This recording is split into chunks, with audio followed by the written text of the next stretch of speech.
Ngayong balik-eskwela na naman ay nagpaalala rin ang Department of Education na patuloy nilang ipinagbabawal sa mga eskwelahan na magbenta ng junk food at soft drinks sa mga kantin. Layo nito na gawing malusog ang mga mag-aaral at masiguro na ang mga pagkaing binibenta ay may sapat na nutrisyon. Ano-ano nga bang uri ng junk food ang bawal ngayong back-to-school season? Alamin sa report ni Dustin Bayog.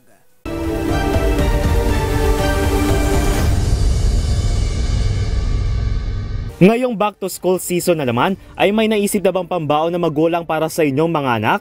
Ito ay mahalagang paglaanan upang masiguro na sila ay may sigla at lakas mula sa mga masustansyang pagkain upang maging aktibo sa klase at makafocus sa kanilang mga guro.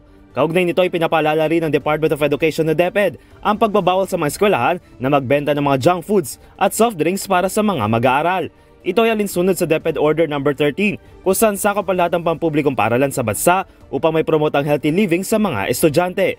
Ilan sa mga pinagbabawal ay ang french fries, junk foods tulad ng mga chichirya, chicken skin at bacon.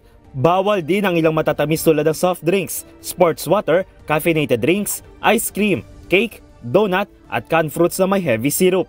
Pinapayagan naman ng mga green foods tulad ng mga unsweetened milk at coconut juice, kanin, tubig, manok, hindi matatabang karne, isda at mga sariwang prutas. Maaari rin pero hindi labis na pagbebenta ang mga fruit juices, fried rice, tinapay na may sangkap na refined flour, biscuit, pancakes, sandwiches at ilang processed na pagkain. Bagaman pwede sa diskresyon ng magulang na pabaunan nila ang kanilang anak ng mga junk food, ay mas mabuti na masustansyang pagkain na lamang upang iwas sakit at siguradong tamang nutrisyon.